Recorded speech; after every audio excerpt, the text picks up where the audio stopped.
नमस्कार। क्या आज आरोपी नंबर 1 रिया की गिरफ्तारी तय हो चुकी है? रिया एंड गेम ये हमारा हैशटैग भी है और आज होगी रिया गिरफ्तार, खत्म होगा एसएसआर केस में इंसाफ का इंतजार। ये हमारा सवाल है। क्या रिया कि नहीं बची है कोई भी लाइफलाइन? एनसीबी ने खोल दी है ड्रग्स और धोखे की डिजाइन। और क्या शौविक, दीपेश, मिरांडा ने खोले हैं सारे राज? इसलिए रिया की गिरफ्तारी होगी आज। ये सारे बड़े सवाल पर सबसे पहले ये बड़ी खबर मेरे पास आ रही है। देखिए बड़ी खबर, एनसीबी के सामने रिया का बड़ा कबूलनामा। रिया ने बॉलीवुड की बड़ी हस्तियों के लिए है नाम, 18 से 19 बड़ी हस्तियों के नाम लिए हैं रिया चक्रवर्ती ने अपने कबूलनामे में। और एनसीबी के सामने रिया ने ड्रग्स पर तमाम राज खोल दिए हैं। ये बड़ी खबर इस वक्त की। और मेरे साथ दो हमारे संवाददाता जुड़ चुके हैं, प्रीति सोमपुरा और श्वेता वर्मा मुंबई से, एनसीबी के दफ्तर से बाहर। श्वेता, पहले आप बताइए क्या कबूलनामा है, कौन सी ये हस्तियां हैं जिनके नाम कबूले हैं रिया चक्रवर्ती ने? श्वेता। जी देखिए, सबसे बड़ा खुलासा किया है रिया चक्रवर्ती ने। नारकोटिक्स विभाग के अधिकारियों के सामने रिया ये बताते हुए नजर आई हैं आज कि ड्रग्स सिंडिकेट की जहां तक बात की जाए, रिया ने ये बात साफ तरीके से उगली है कि 18 से 19 तमाम बॉलीवुड हस्तियों के नाम रिया ने अधिकारियों के सामने रखे हैं पूछताछ के दौरान। ये बॉलीवुड जितने भी एक्टर्स हैं इनमें ए लिस्टर्स के नाम शामिल हैं।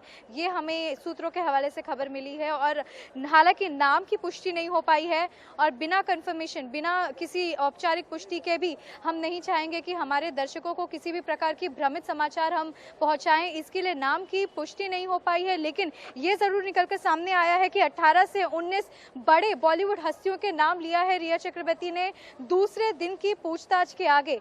अकेले जब इंडिविजुअल क्वेश्चनिंग हो रही थी रिया ने तभी ये नाम उगले हैं। और रिया ने कल सबसे बड़ा खुलासा किया था ड्रग एंगल को लेकर। माना था, स्वीकारा था रिया ने कि वो ड्रग मंगवाती थी। सेवन के लिए अभी तक इनकार है। सेवन के लिए आपको बता दूं अभी तक उनके होठों पे नाना है। एक और गाड़ी आई है, देखते हैं गाड़ी किसकी है। हालांकि गाड़ी खाली है, गाड़ी में कोई नहीं है।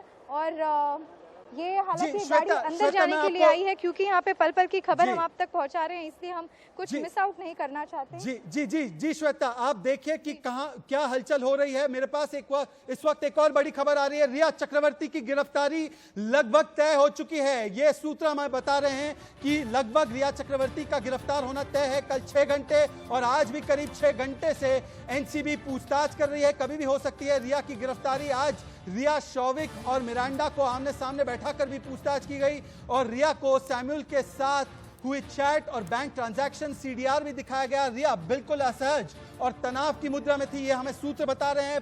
प्रीति सोमपुरा भी हमारे साथ इस वक्त जुड़ी हुई है। प्रीति, क्या रिया के सामने अब एनसीबी की गिरफ्तारी की तलवार लटक रही है क्या? प्रीति। जिस तरीके से रिया के लगातार जो है 2 दिन से पूछताछ हो रही है, कल भी 6 घंटे पूछताछ हुई थी, आज भी 4 घंटे बीत गए हैं और उसकी पूछताछ चल रही है। किसी भी वक्त जो है रिया की गिरफ्तारी तय है क्योंकि जिस तरीके से उसके व्हाट्सएप चैट सामने आए हैं जिसमें उसने जो है शौविक चक्रवर्ती और सैमुअल मिरांडा के पास में ड्रग्स मंगाए थे, जिसके बाद में जो है कई सारे अहम खुलासे जो है रिया चक्रवर्ती ने इस पूछताछ में किए, जिसके बाद उसकी गिरफ्तारी तय मानी जाए। बिल्कुल प्रीति, एक और बड़ी खबर इस वक्त आ रही है। कंगना पर महाराष्ट्र के गृह मंत्री अनिल देशमुख का बड़ा बयान। मुंबई महाराष्ट्र का जो भी अपमान करेगा उसे बर्दाश्त नहीं करेंगे। तो एक तरफ आप देख सकते हैं कि जैसे ही रिया के ऊपर गिरफ्तारी की तलवार लटक रही है वैसे ही कंगना बना महाराष्ट्र सरकार। सुनिए क्या कहते हैं अनिल देशमुख। ऐसा मुंबई हो या महाराष्ट्र हो, उसका जो भी कोई अवमान करता है, अपमान करता है और ऐसे व्यक्ति को केंद्र शासन Y+ की सुरक्षा देती है, तो ये बहुत ही आश्चर्यकारक और दुखकारक ऐसी बात है। ऐसे महाराष्ट्र को अवमानित करने का, अपमानित करने का। तो एक तरफ आप देख सकते हैं कि कैसे रिया की ड्रग्स मंडली का खुलासा हो रहा है और दूसरी तरफ महाराष्ट्र सरकार हमलावर। श्वेता वर्मा, मैं आपका एक बार फिर से रुख करना चाहता हूं। लगातार महाराष्ट्र सरकार का हमला, महाआघाड़ी का हमला जो है कंगना रनौत को लेकर तेज होता जा रहा है। श्वेता।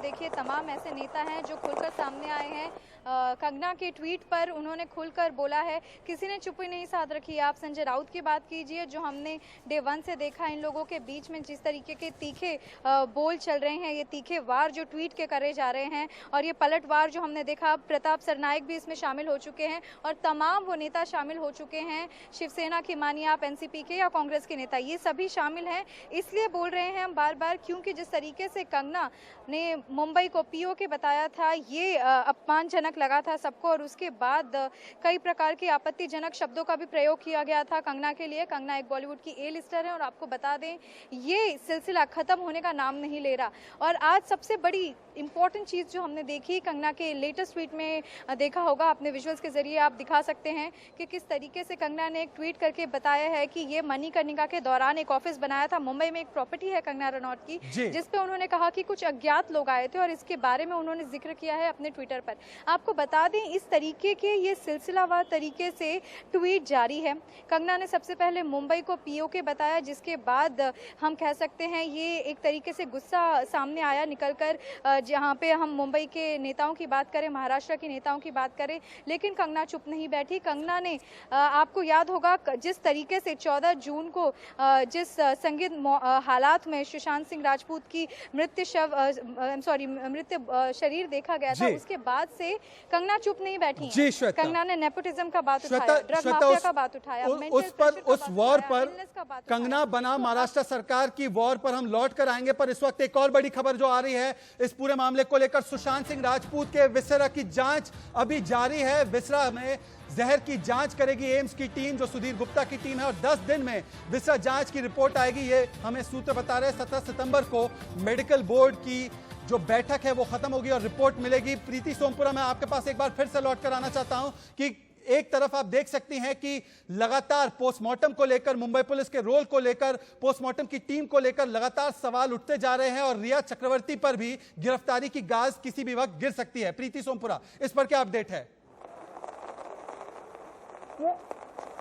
देखिए, जिस तरीके से रिया चक्रवर्ती की लगातार पूछताछ हो रही है, उसके बाद ये मानना तय है कि उसकी गिरफ्तारी कभी भी हो सकती है। अब देखना यह होगा कि नार्कोटिक्स कंट्रोल ब्यूरो का ऑफिशियली ये बताता है कि उसकी गिरफ्तारी हो चुकी है, क्योंकि जिस तरीके से आज रिया चक्रवर्ती नार्कोटिक्स कंट्रोल ब्यूरो में आई थी, उसकी अगर बॉडी लैंग्वेज देखे तो उसे साफ पता लग रहा था कि वो काफ़ी मायूस थी और ज़्यादा कॉन्फिडेंट आज दिख नहीं रही थी, यानी उसे भी पता है कि मेरी गिरफ्तारी कभी भी हो सकती है।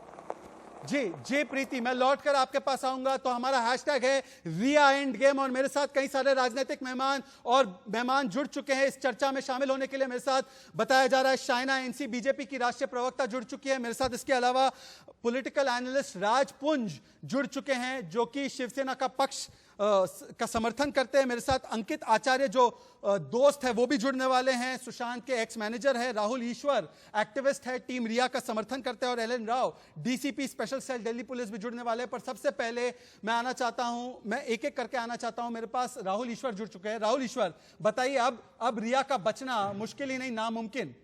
राहुल ईश्वर, जिस टीम रिया का लगातार आप समर्थन कर रहे हैं, मुश्किल ही नहीं, नामुमकिन, बोलिए राहुल ईश्वर। अभी तक मर्डर का केस के कोई क्लिंचिंग एविडेंस नहीं, मगर ड्रग्स का केस में ऐसा लगता है कि रिया ने कुछ छुपाया, उसे आंसर करना होगा। आप जैसे मीडियाकार के कैंपेन को हमेशा रेस्पेक्ट देना चाहता हूं, क्योंकि ड्रग्स पर कोई कॉम्प्रोमाइज नहीं होना चाहिए, मगर मर्डर से इससे कोई संबंध नहीं, इसलिए हमें वेट कर देना चाहिए। तो ये दो केसेस है, एक ड्रग्स वाला केस, एक मर्डर वाला केस। ड्रग वाला केस में अभी खुलासा हो रहा है, मगर इससे मर्डर या सुसाइड केस का संबंध है, इसे हमें वेट कर देना चाहिए। राहुल ईश्वर, रिया चक्रवर्ती प्रायोजित साक्षात्कार में कह रही थी मैंने कभी ड्रग्स नहीं लिया, वो उसका झूठ आज पूरा सामने आ चुका है। ड्रग्स का पूरा नेटवर्क वो और उसके भाई चलाते थे। उसके ऊपर क्या बोलेंगे? आपने सुशांत को ड्रगी कह दिया, खुद के ड्रग्स लिंक्स पर आपने पर्दा डाल दिया, आज खुल रही है परतें, बोलिए राहुल। मैंने सुशांत जी को कभी ड्रगी नहीं कहा, मगर फिर भी कई सारे लोगों ने ऐसे कहा है, या कई सारे लोगों ने कहा था। दो पॉइंट्स है, रिया को कन्फर्स कर देना चाहिए, क्योंकि सच्चाई ही किसी भी व्यक्ति के लिए भूषण है, इसीलिए रिया को कन्फर्स कर देना चाहिए ड्रग्स के बारे में। मगर ये मर्डर, होमिसाइड या सुसाइड, हत्या या आत्महत्या, ये क्वेश्चन से अभी भी हमें वेट करना होगा, अभी भी हमें मेजर्ड तरीके से जाना होगा। ठीक है, आप अभी भी कह रहे हैं मेजर तरीके से करना होगा, पर सवाल यह है शाइना एनसी, इतने दिनों तक मुंबई पुलिस इस तमाम लिंक्स को क्यों नहीं निकाल पाई? आज एनसीबी की जांच इतनी तेज हो चुकी है, दूसरे दिन की पूछताछ हो रही है रिया चक्रवर्ती से और कहा जा रहा है रिया कभी भी गिरफ्तार हो सकती है। शाइना एनसी पर क्यों मुंबई पुलिस गो स्लो पर लगी हुई थी, क्यों? शहजाद जी, पहले तो ये कोई ओपन एंड क्लोज केस था ही नहीं। जो मुंबई पुलिस ने क्लीन चिट दिया, पहले 45 घंटे में तहकीकात किया ही नहीं, ऑटोप्सी रिपोर्ट में डेथ का टाइमिंग तक नहीं लिखा, और यहाँ खुलासा पे खुलासा पे खुलासा, और सबूत के बाद सबूत पता चलता है ये कौन सा कितना बड़ा ड्रग कंस्पिरेसी, यानी कि एक पूरा कांड था जहां इतने सारे लोग शामिल थे।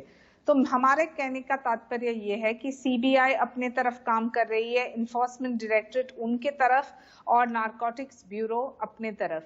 फिलहाल कोई जजमेंट पे न बैठते हुए आप और हम तय नहीं कर सकते हैं कि क्या हुआ 60-70 दिन पहले, लेकिन हम जरूर कह सकते हैं कि जब एजेंसियां काम कर रही है, सीबीआई हो, ईडी हो, एनसीबी हो, तो जब ये प्रतिक्रिया, ये चक्रव्यूह में जो रिया फंस गई है, तो वो क्यों?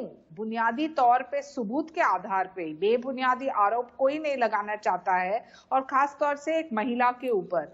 लेकिन मैं कहना चाहती हूँ कि वो जो गंभीर सवाल ये है कि इंसाफ तब मिल सकता है जब पता चले कि कौन गुनहगार था, even in an indirect way, whether it is a drug racket or it is a conspiracy to kill or it is a mental health issue.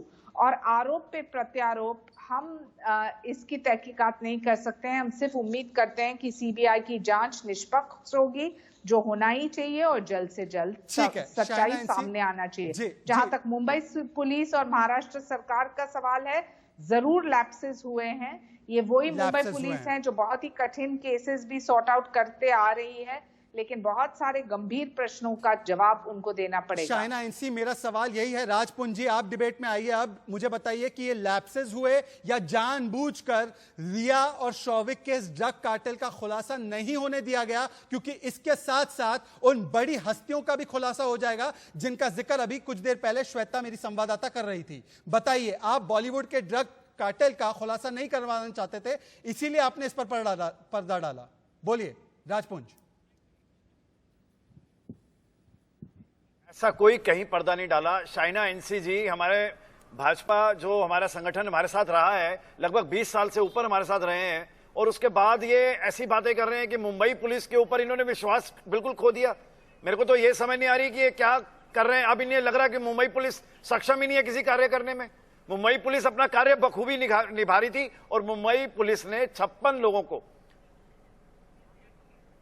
जी बोलिए बोलिए राजपुंज जी, बोलिए, आपकी आवाज आ रही है। अगर इतना ही अच्छा काम कर रही थी तो मुंबई पुलिस ने अब तक इन व्हाट्सएप चैट्स को क्यों नहीं खंगाल कर निकाला? नहीं। क्यों आज तक कोई एफआईआर नहीं की? क्यों 65 दिन तक एक भी एफआईआर नहीं हुई? जांच के नाम पर इंक्वायरी चलती रही, और वो भी दूसरी दिशा में। और ये ड्रग्स के चैट्स जो थे व्हाट्सएप से, वो रिट्रीव नहीं कर पाई मुंबई पुलिस, इतनी असक्षम है। देखिए जी, देखिए, ये अगर आप सोशल मीडिया पे चलेंगे फिर तो लग रहा है कि किसी ना किसी को फांसी हो गई होगी इस टाइम। लेकिन मैं ये चाहता हूं कि हमेशा न्यायिक प्रक्रिया पे विश्वास रखिए। सीबीआई अगर यहाँ नहीं थी क्या? सीबीआई को जब यहाँ बुलाया तो अब तो विश्वास रखें कम से कम। एनसीबी ने जो गिरफ्तारियां की है, उनकी रिमांड कोर्ट ने दी है, ये सोशल मीडिया पर हो रहा है क्या? ये पुख्ता सबूत है, मेरे पास कॉपी है, बाकायदा रिमांड कॉपी है, मेरे पास एफआईआर की कॉपी है। ये नहीं हो रहा, ये तो मेरे पास चैट से क्या दिखाना है आपको, बताइए। देखिए सर, एनसीबी जो कर रहा है वो तो सही कर रहा है।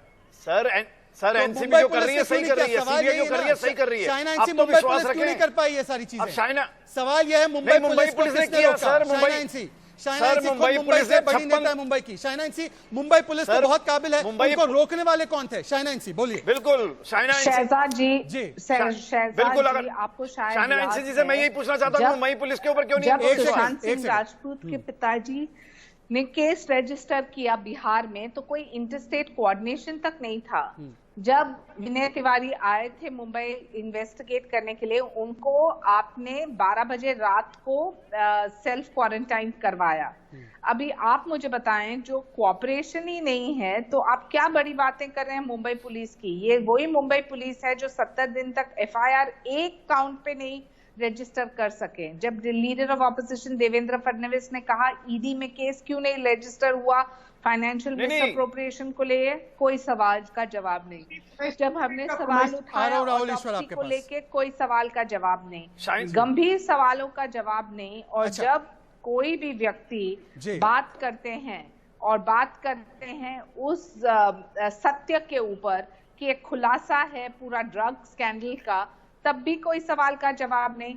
जो इन्वेस्टिगेशन मीडिया साउंड ने आ रही है। किया वो इन्वेस्टिगेशन मुंबई पुलिस को करना चाहिए मुंबई था। पुलिस को करना चाहिए था। और एक और बात मैं अपने दर्शकों को बता दूं, नीचे अगर आपको दिख रहा है एक टाइमर दिख रहा है, वो टाइमर दरअसल क्या है मैं समझाना चाहता हूं। टाइमर ये है कि 9:30 से लगभग रिया चक्रवर्ती का राउंड 2 शुरू हो चुका है एनसीबी के सामने पूछताछ का। रिया चक्रवर्ती बड़े बड़े नाम ले रही है और देखिए आपको अब दिखेगा 6 घंटे 38 मिनट। राहुल ईश्वर, ऐसी पूछताछ मुंबई पुलिस करती, यही शाइना एनसी कह रही है, ऐसी पूछताछ करती मुंबई पुलिस तो आज ये नौबत नहीं आती इन 3 एजेंसियों को दखल देने की। ये मुंबई पुलिस कर सकती थी। फैसला जी, सुप्रीम कोर्ट ने यही कहा कि प्रीमा फेसी मुंबई पुलिस ने कोई गलत काम नहीं की। दूसरी बात, उसी समय सुसाइड की प्रीमाइस पर चल रहा था, इसीलिए और रिटर्न कंप्लेंट नहीं था। और तीसरी बात, उसकी बिहार पुलिस के एफआईआर और सुप्रीम कोर्ट के सीबीआई के बाद ही ये सारे आपके जैसे मीडियाकारों ने ये सारे चार्ज बाहर में लाए। इसीलिए मुंबई पुलिस को हम प्रियम नहीं कर सकते, क्योंकि उसी समय ये एविडेंस नहीं था पब्लिक डोमेन में या सर कोई एविडेंस कंप्लेंट था। किसने कहा आपको? चैट्स तब भी थे, चैट्स रिट्रीव करना मुंबई पुलिस का काम था। मैं आपके पास आना चाहता हूं राज जी, आप बताइए मुझे कि दरअसल ये मामला यही है ना कि रिया और बॉलीवुड की ड्रग्स मंडली का खुलासा अगर हो जाता तो उनके साथ साथ पुलिस वाले और जो राजनेता है जो इनको संरक्षण देते हैं उनका खुलासा हो जाता। इसीलिए सबसे बेस्ट आइडिया यही था कि सुशांत की मौत को आत्महत्या बताओ और इस जांच को ठंडे बस्ते में डाल दो। क्यों राजपुंज जी, यही हुआ ना? सर यही मिथ्या और भ्रम की कहानी है, यही मिथ्या और भ्रम की कहानी है जो पाल रखी है।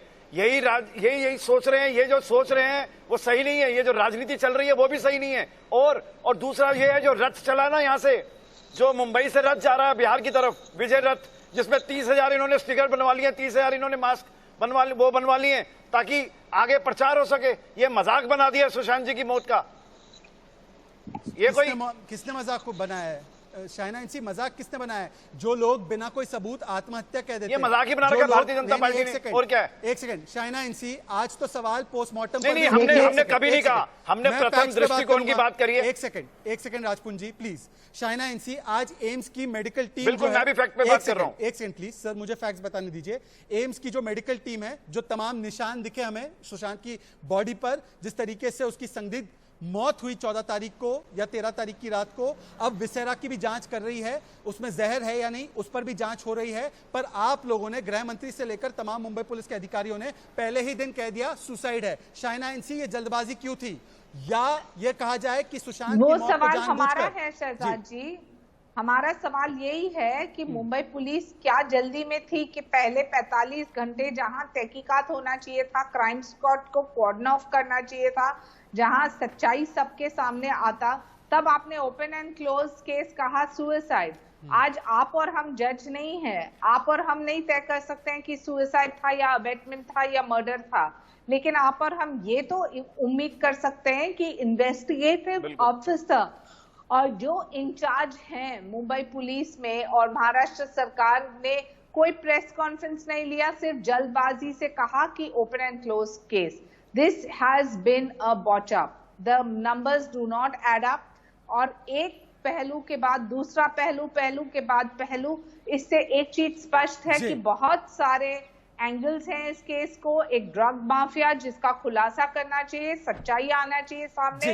हाँ, मेंटल हेल्थ को लेके, लेकिन मेंटल हेल्थ तब होता है जब आप एक इतना ड्रग कंजम्पशन कैसे कर रहे हैं। जो एक साइकाइट्रिस्ट आपको एक मेडिकल रिपोर्ट के अनुसार एक साइकाइट्रिक ट्रीटमेंट दे रहे हैं तो वो अलग बात है, लेकिन मैरिजुआना और ऐसे हार्ड ड्रग्स का इस्तेमाल करना ये एक रैकेट है, ये समझने की आवश्यकता है। और जो लोग ने अपने पहलू बचाने के लिए मीडिया के सामने पेश आए ही नहीं, तो इससे स्पष्ट है कि दाल में कुछ काला था पहले दिन से। राहुल, जब दाल में काला था या दिल काले थे, जो भी था, मुझे एक बात बताइए। रिया चक्रवर्ती प्रायोजित साक्षात्कार में कहती है, रिया चक्रवर्ती कहती है मैंने ना कभी ड्रग्स लिया है, मेरा ब्लड टेस्ट करवा लो। अब खुलकर निकल कर आता है कि पूरा पर ड्रग रैकेट चलाया जा रहा था। ड्रग पेडलर्स के भी नाम सामने आ चुके हैं और वो ड्रग पेडलर्स किस तरीके से पूरी मुंबई बॉलीवुड इंडस्ट्री में ड्रग सप्लाई करते हैं, इम्मा, चिकना पठान नाम के, बटाटा नाम के कई सारे नाम सामने आ गए हैं। मेरा सवाल यह है कि आज जो टीम रिया को डिफेंड कर रहे थे आप जैसे लोग, क्या आज आप लोग माफी मांगेंगे और कहेंगे कि मुंबई पुलिस ने अपने काम को पूरा करने में वो असक्षम रही है? राहुल नहीं, क्योंकि आज भी मर्डर थ्योरी या सुसाइड थ्योरी में कोई कंक्लूसिव एविडेंस नहीं है। हम सब यही कहते हैं कि मेन स्ट्रीम मीडिया भी कहते हैं कि कई सारे एक्टिविस्ट और जर्नलिस्ट भी कहते हैं कि रिया को अभी हम मर्डरर या मर्डर के कॉम्प्लिसिट नहीं बता देना चाहिए, क्योंकि ये सुसाइड या murder it is not finalised. तो इसीलिए हमें वेट कर देना चाहिए। ड्रग्स के बारे में मैं दावे कह सकता हूँ, कोई भी इंडियन ऐसा नहीं होगा जो रिया को सपोर्ट करेगा, क्योंकि ड्रग्स का मामला अलग है, वो हमारे युवा जनरेशन को स्पॉइल कर रहा है। इसीलिए हमें उस पर वार होना चाहिए। बॉलीवुड का जो ड्रग्स लॉबी है, इंडिया में सारे ड्रग्स लॉबी है, उस पर वार होना चाहिए। मगर ड्रग्स का मामला अलग है और सुसाइड या मर्डर का मामला अलग है। इसलिए हमें इन्हें दोनों तरीके से देखना चाहिए। ड्रग्स का मामला अलग और मर्डर या सुसाइड का मामला अलग।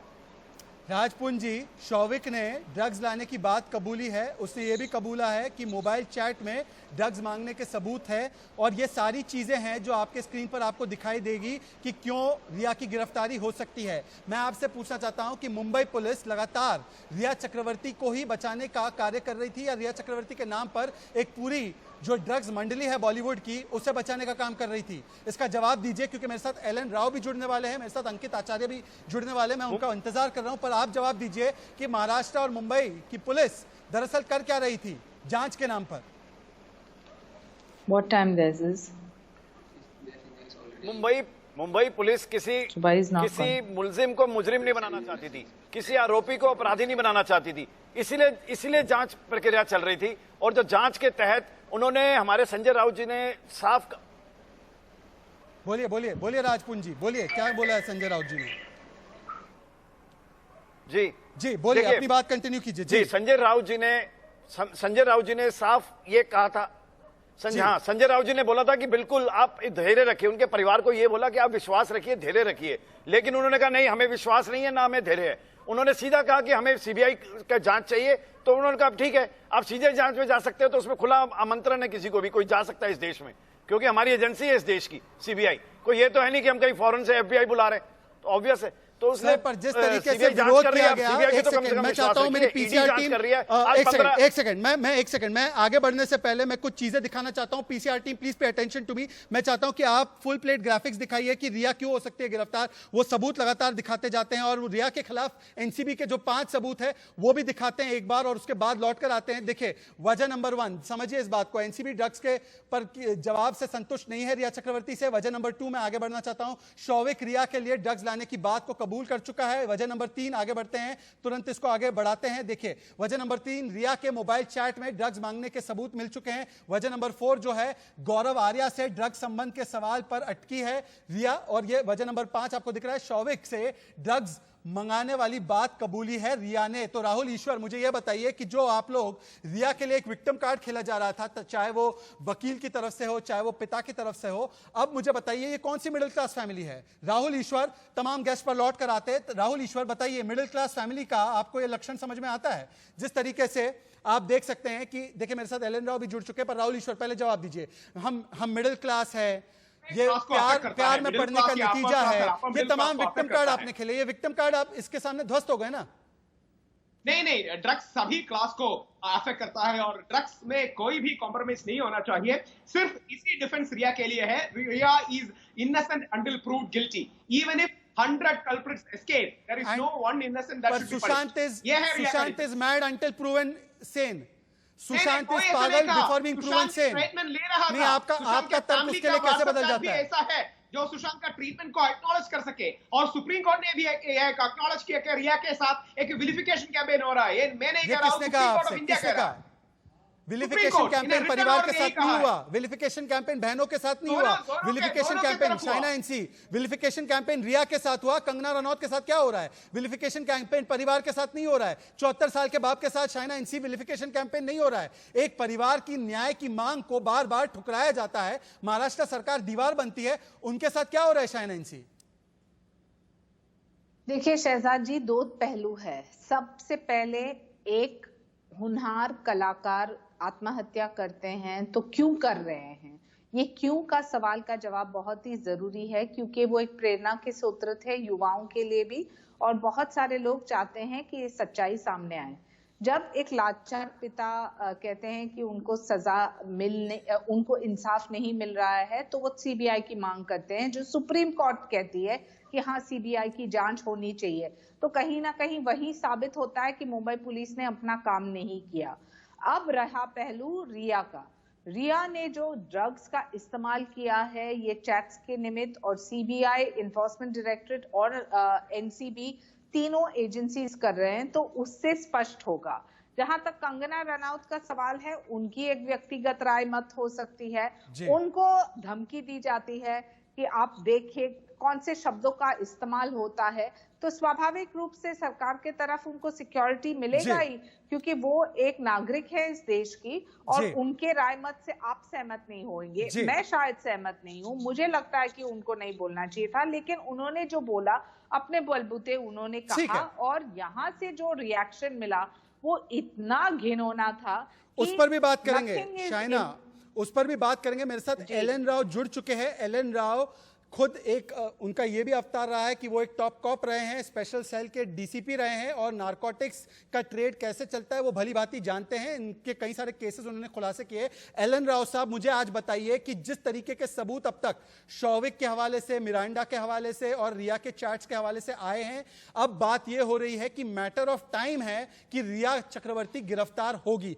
आपकी प्राथमिक टिप्पणी और आपकी प्राथमिक दृष्टि में क्या होगा अब आगे? हो सकता है कि रिया चक्रवर्ती आज ही गिरफ्तार हो जाए? किस तरीके से देखते हैं आप इस पर? देखिए, रिया चक्रवर्ती कब गिरफ्तार होती है ये तो प्रेडिक्शन करना बहुत मुश्किल है, लेकिन मैं इतना जरूर बता देता हूं कि जिन सबूतों के आधार पर उसके भाई सैविक और सैमुअल मरोंडा और दीपेश, ये सब लोग अरेस्ट हुए हैं। उसके आगे इन्वेस्टिगेशन, एनसीबी की इन्वेस्टिगेशन चल रही है, एसआईटी उन्होंने नियुक्त कर दी है, और जो ये ड्रग रैकेट के चैनल थे उन सब के लिए एनसीबी अपनी कार्रवाई कर रही है। इन आधार पर, उनकी स्टेटमेंट के आधार पर, एनसीबी में दिया हुआ स्टेटमेंट है उनका, तो वो लीगली एडमिसिबल है। अभी मेरे से पहले कोई एक वकील साहब ये आते हैं, वो कौन बोल रहे थे, जो बात कर रहे थे कि 99 आदमी छूट जाएं, एक बेगुनाह नहीं सजा होना चाहिए, ये बात लागू होती है ट्रायल स्टेज पर। अभी ये इन्वेस्टिगेशन स्टेज है। इन्वेस्टिगेशन में वो चीजें नहीं होती जो सुप्रीम कोर्ट और हाई कोर्ट के केसेस का हवाला जो दे रहे थे, वो यहाँ इन्वेस्टिगेशन नहीं देखा जाता। इन्वेस्टिगेशन में प्रमा फसाई एविडेंस उसमें है कि नहीं है, अरेस्ट करने के ग्राउंड्स जो सुप्रीम कोर्ट ने दिए रखे हैं, हाई कोर्ट ने दे रखे हैं कि किन किन आधार पर किसी को अरेस्ट किया जा सकता है। अगर किसी इन्वेस्टिगेशन में कोई कोऑपरेट नहीं कर रहा है और इन्वेस्टिगेशन में कोई एविडेंस जुटानी है किसी के से, तो वो अगर कोऑपरेट नहीं कर रहा तो उसको अरेस्ट करने के बाद में एविडेंस लिया जा सकता है उसका। लेकिन अभी इसको अरेस्ट करने के आधार पूरे बने हुए हैं एनसीबी के पास, क्योंकि उन्हीं एविडेंस के बेस पे इसका भाई और बाकी लोग इसमें अरेस्ट हुए हैं। तो इसकी अरेस्ट होने के, एनसीबी के केस में अरेस्ट होने में मुझे नहीं लगता कोई प्रॉब्लम है। लेकिन हाँ, सुशांत सिंह के डेथ के केस में अभी सीबीआई को काफी कुछ करना है। उस केस में देखना पड़ेगा कि क्या एविडेंस है। जैसे अभी साइना जी कह रहे थे कि सबसे इंपॉर्टेंट चीज, अगर सुसाइड की थ्योरी पे जाते हैं तो रीजन क्या हो सकता है, जो कि पूरी उनके घर वाले, उनके पूरे फैंस और पूरा भारत ये समझ रहा है कि सुशांत सिंह राजपूत को सुसाइड करने का कोई वजह नहीं था। और उसके बाद अगर किसी आदमी की डेथ हुई है तो कहीं ना कहीं दूसरा रीजन हो सकता है। उसके लिए अगर मौत वाली थ्योरी पे अगर जाते हैं तो उसके लिए हमें पूरे सबूत चाहिए। लेकिन हाँ, एनसीबी की इन्वेस्टिगेशन जो कि ईडी की लीड से शुरू हुई थी, और जो चैट्स हैं, व्हाट्सएप चैट्स हैं, उनको अगर देखा जाए तो ये बहुत महत्वपूर्ण सबूत के रूप में साबित होंगे। एलन राव साहब, तमाम मेहमानों को मैं कहूंगा कि 30 सेकंड तक बस रुकना है, क्योंकि मैं हेडलाइंस दिखाकर लौट कर आ रहा हूं। हमारा हैशटैग है रिया एंड गेम, और आपको लगातार हम बता रहे हैं 6.5 घंटे से रिया की पार्ट 2 ऑफ पूछताछ चल रही है, और किसी भी वक्त हो सकता है कि गिरफ्तारी की तलवार भी रिया चक्रवर्ती, मतलब आरोपी नंबर 1 पर गिर सके। हेडलाइंस के बाद लौट कर आ रहे हैं तुरंत, क्योंकि यह मामला महाराष्ट्र में और भी तूल पकड़ता जा रहा है। तो एक तरफ रिया पर गिरफ्तारी की तलवार, और दूसरी तरफ कंगना और महाअघाड़ी की सरकार के बीच में ऑल आउट वॉर हो चुका है, और कंगना और संजय राउत के बीच के घमासान रुकने का नाम नहीं ले रहा है। इस बीच कंगना के खिलाफ देखिए द्वेषपूर्ण कार्रवाई शुरू हो चुकी है। दफ्तर में अवैध निर्माण के नाम पर जांच करने के लिए बीएमसी की टीम पहुंच जाती है, और वहां पर आपको दिखाएंगे हम विजुअल्स। कंगना के दफ्तर में बीएमसी की टीम अब पहुंच चुकी है। हमारे साथ हमारी संवाददाता भी जुड़ रही है। अवैध निर्माण को हटाने के नाम पर, उस पर जांच करने के नाम पर बीएमसी की टीम अब अचानक से पहुंच चुकी है कंगना रनौत के ऑफिस पर। ये देखिए तस्वीरें, जैसे ही कंगना रनौत ने बॉलीवुड के ड्रग्स नेक्सस का खुलासा किया है, तो वैसे ही पहले संजय राउत का हमला, महाराष्ट्र सरकार के एक के बाद एक मंत्रियों का हमला, गृह मंत्री का हमला, और उसके बाद ये बीएमसी की टीम अब दफ्तर तोड़ने के लिए सामने आ रही है अवैध निर्माण के ऊपर कार्रवाई करने के नाम पर। हमारे साथ शिवानी मिश्रा हमारी संवाददाता जुड़ चुके हैं। शिवानी, बताइए मुझे तुरंत कि किस तरीके से आप कंगना रनौत पर एक के बाद एक महाआघाड़ी का हर नेता और हर जो है एलिमेंट है सरकार का, वो हमलावर हो चुका है। अब बीएमसी की कार्रवाई कंगना रनौत के ऑफिस पर। बिल्कुल, अगर बात करें कंगना रनौत की, जो लगातार सुशांत के केस में काफ़ी ज़्यादा एग्रेसिव थी, उन्होंने सारे सच का खुलासा किया है। इवन वो ड्रग गैंग के लिए भी खुलकर सामने आई थी कि उन्हें अगर सिक्योरिटी मिलेगी तो बड़े लोगों का नाम रिवील करेंगी। जिसके बाद संजय राउत वर्सेस कंगना रनौत हो गया था। कंगना और संजय राउत के बीच में लगातार ट्विटर पर तीखी टिप्पणी दोनों ने एक साथ की थी। और जहाँ शिवसेना के अंदर अब बीएमसी आती है, तो 1.5 घंटे पहले जब बीएमसी के कुछ अधिकारी कंगना रनौत के घर पहुंचे थे, तो उन लोगों ने कई सारी बातचीत की वहाँ पे आजू बाजू यानी कि पड़ोसियों से, जहाँ पर उन्होंने कहा कि जो कंगना रनौत मैडम ने किया है वो उन्हें भुगतना होगा। ये बीएमसी कर्मचारियों के वहाँ पर स्टेटमेंट थे, जिसको लेकर अब कंगना रनौत ने भी ट्विटर पर उनकी पोल खोलते हुए सारी वीडियोस को शेयर किया। साथ ही साथ कंगना ने ये भी बताया कि किस तरह से संजय राउत जो है वो अपनी पर्सनल एग्रेशन को अब कंगना रनौत के साथ घसीटने की कोशिश कर रहे हैं।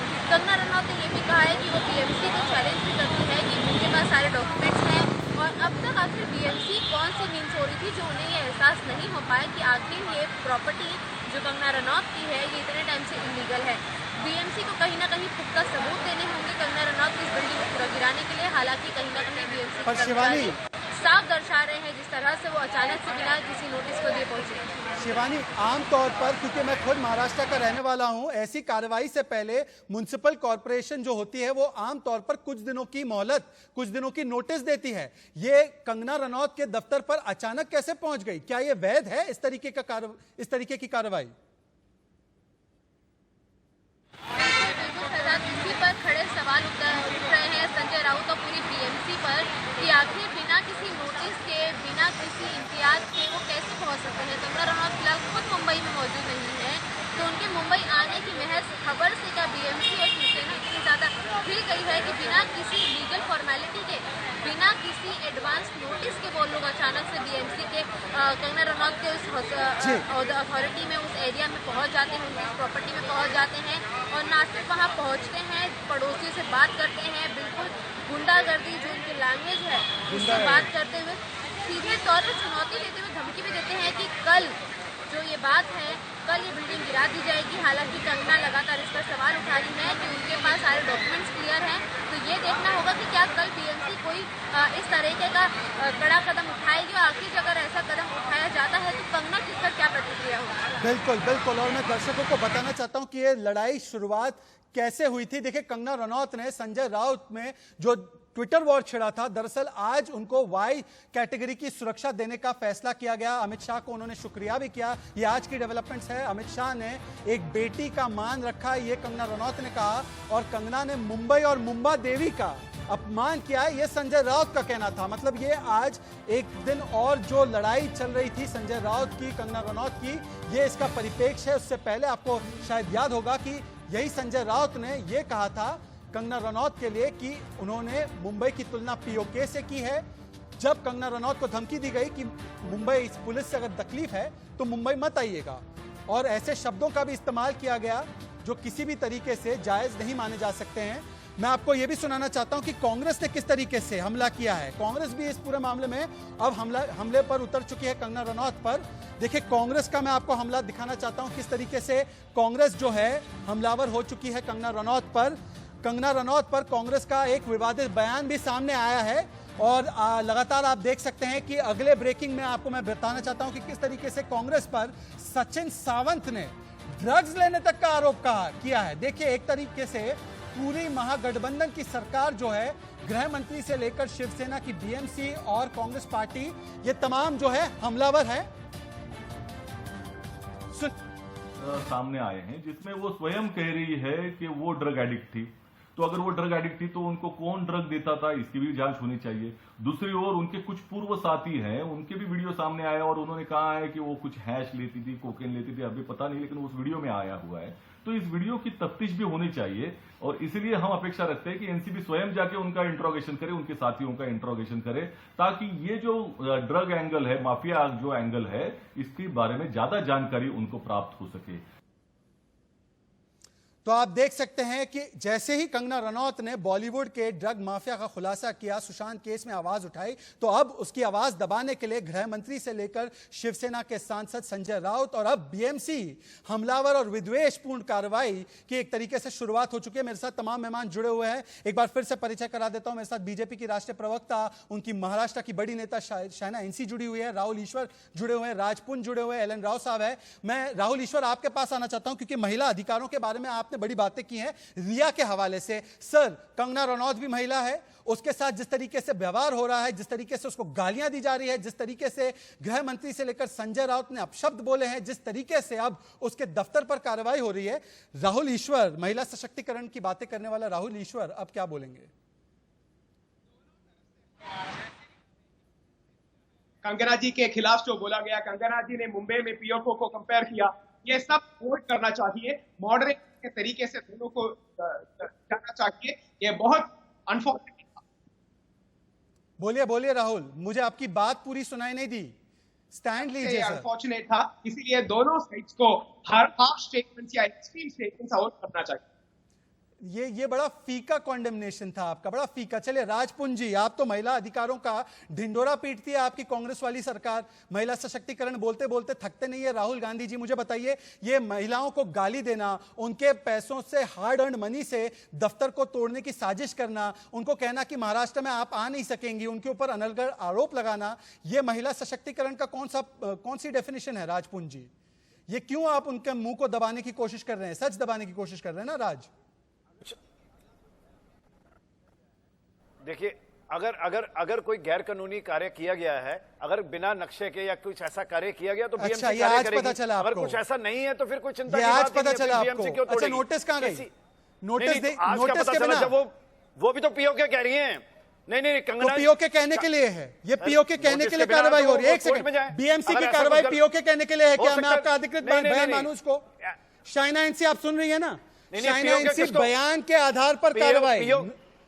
एक सेकंड, शाइना एनसी जी, आपने कहा शाइना एनसी बयान जी के लिए कार्रवाई हो रही है, देशभक्ति के गीत गाती है भारतीय जनता पार्टी, और आज देखिए, नहीं, कोई बयान के लिए कार्रवाई नहीं हो रही है। मैं सिर्फ ये कहना चाहता हूं कि उन्होंने पीओके बोला है, उन्होंने पीओके बोला तो देशभक्ति का अलग-अलग मुद्दे। शाइना एनसी जी की पीओके की कहां गई बात? देशभक्ति की बातें करती है भारतीय जनता पार्टी, नहीं कोई अलग मुद्दे नहीं है। राजपुंज, शाइना एनसी ने कुछ नहीं बोला है, मैं आपसे बात कर रहा हूं और आपसे सीधा संवाद कर रहा हूं। दो बातें हैं, आप कह रहे हैं कि इलीगल निर्माण हुआ था इसलिए कार्रवाई हो रही है। ये इलीगल निर्माण था तो इतने दिन से आपकी बीएमसी जितने साल से रही है वो क्या कर रही थी? आज ही कैसे समझ में आया उसे? शहजाद जी, अचानक से बीएमसी ये आप और मैं तो नहीं बता सकते ना, अभी ये जांच कोई नोटिस दिए बिना क्या हो सकता है? बिना नोटिस के कार्रवाई हो रही है। एक और बड़ी खबर मेरे पास आ रही है। अबू आजमी देखिए, सरकार के समर्थन में एक और अंग ने इस पर अब हमला बोला है कंगना रनौत पर। देखिए, कंगना रनौत पर अबू आजमी का आरोप है, कंगना ने किया महाराष्ट्र का अपमान, कंगना को महाराष्ट्र में रहने का कोई हक नहीं है, यह अबू आजमी का बयान है। अबू आजमी ने मुंबई पुलिस और महाराष्ट्र सरकार को भी ड्रग कार्टेल के लिए दोष दिया है।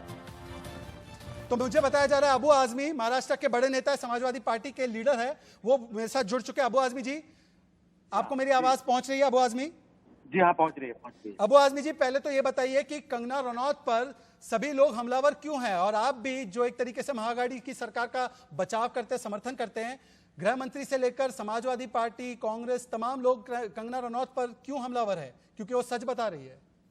हमलावर इसलिए है ना भाई, जहाँ वो रहती हैं, जिस देश के रहने वाली है, उसी देश में महाराष्ट्र है। महाराष्ट्र में वो हिमाचल प्रदेश से आकर के यहाँ फेमस हुई, यहाँ काम कर रही फिल्म में, और ये कह रही है कि महाराष्ट्र जो है यहाँ पे लॉ एंड ऑर्डर कुछ नहीं है, यहाँ महाराष्ट्र पाकिस्तान की तरह से है और पाकिस्तान का एक हिस्सा है, मुझे यहाँ पे सिक्योरिटी नहीं मिलेगी, या कैसे मतलब बहुत सारी थर्ड क्लास की बातें किया उन्होंने।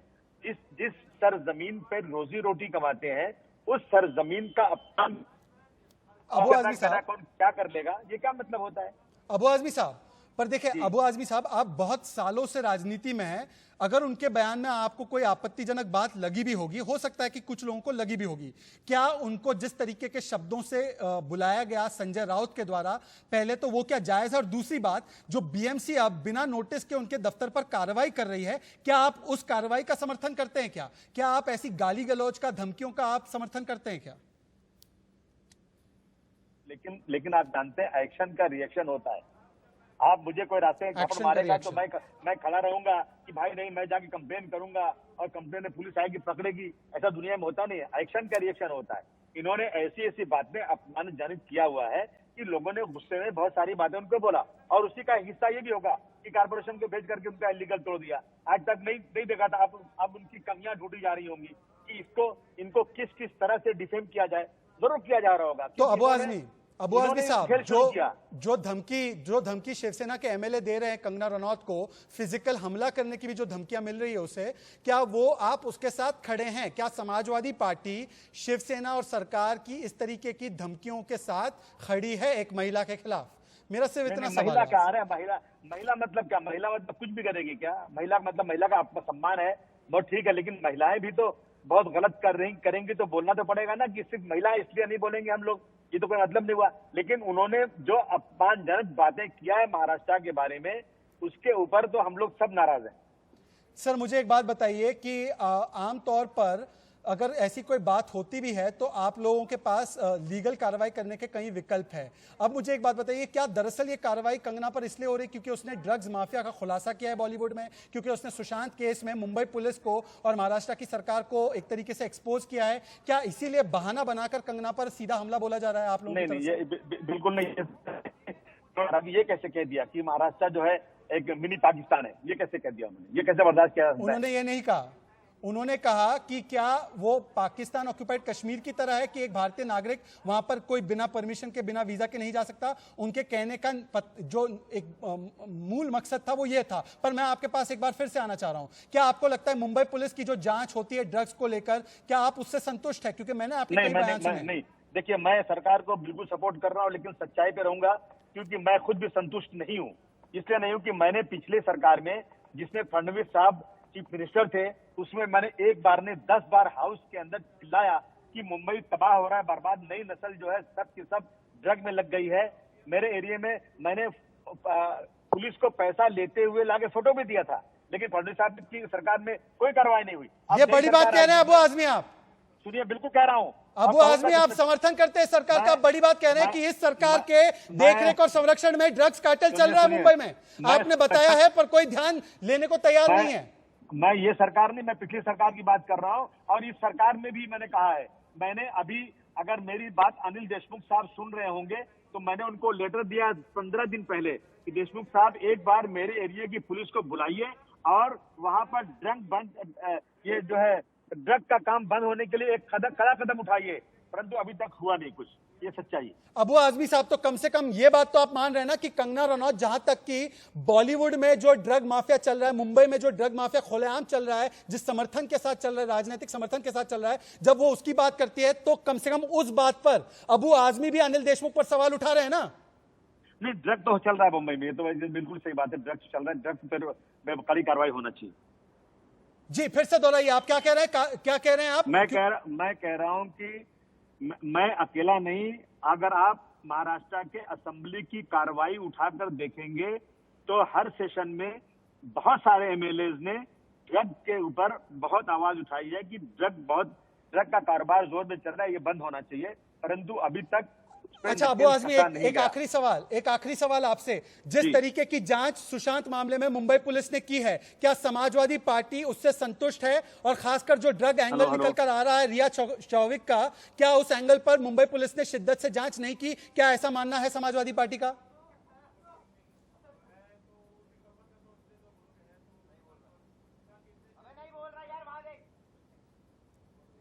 अबू आजमी जी, आवाज आ रही है मेरी आपको? चलिए मैं तमाम अपने मेहमानों के पास लौटकर जाना चाहता हूं क्योंकि मेरे पास लगभग 30-40 सेकंड बाकी हैं। अगर हम आखिरी कमेंट्स के लिए जा सके शाइना एनसी और मेरे तमाम मेहमानों के पास, अगर मेरे मेहमान मेरे साथ जुड़े हुए हैं अभी, तो एक बार मैं आपको फिर से बता देता हूं कि अबू आजमी समाजवादी पार्टी के बड़े नेता है, विधायक है महाराष्ट्र और मुंबई में। वो भी कह रहे हैं कि पिछली सरकार हो या ये सरकार हो, ड्रग्स माफिया धड़ल्ले से चलता रहा है मुंबई में, और उन्होंने भी कई बार इसके बारे में आवाज उठाई है। हालांकि वो कंगना रनौत पर जिस तरीके की बातें हो रही है उनका समर्थन करते नजर आ रहे। शाइना इंसी, मैं आपसे एक कमेंट चाहता हूं, कम से कम समाजवादी पार्टी ड्रग्स के एंगल पर अनिल देशमुख को भी आईना दिखा रही है, पर आपकी सरकार को भी, पुरानी सरकार को भी आईना दिखा रही है। शाइना इंसी, कमेंट। ये जो खुलासा है, सभी चाहते हैं कि सच्चाई सबके सामने आए और इसका इस्तेमाल ना किया जाए। युवा वर्ग को एक प्रेरणा के सूत्र में दिखाई देते जो अभिनेता हैं, उन अभिनेताओं जब इस्तेमाल करते हैं ड्रग्स को तो बहुत ही गंभीर परिस्थिति है हमारे पूरे समाज में। लेकिन जहां तक शिवसेना और अबू आजमी का सवाल है, एक महिला को ऐसे टारगेट करना, गलत शब्दों का इस्तेमाल करना, नोटिस बिना बीएमसी के ऑफिशियल्स को वहां भेजना और कहना कि देखेंगे कि आप कैसे आए, गलत लफ्जों का इस्तेमाल करना, मैं बोलना भी नहीं चाहती हूँ, लेकिन हरामखोर कोई शब्द होता है एक महिला के लिए। मैं मानती हूँ आप सहमत हो ना हो उनसे, लेकिन आप ऐसे दादागिरी नहीं कर सकते हैं, और जहां दादागिरी होती है तो हम रक्षा करेंगे हमारे माँ बेटियों। तो चलिए शाइना इंसी, दिलचस्प ये होगा, मैं तमाम मेहमानों का धन्यवाद करना चाहूंगा। दिलचस्प ये होगा कि पहले तो क्या रिया गिरफ्तार होगी, और देखिए लगातार पूछताछ जारी है, आपको लगातार नीचे आपको दिखता रहेगा टाइमर कि कितने घंटे पूछताछ उनकी चल रही है। और दूसरी बात, 9 तारीख को जब कंगना रनौत महाराष्ट्र पहुंचेगी तब क्या अल्टीमेट शोडाउन होगा? इन दोनों सवालों पर आज की बहस यहीं पर समाप्त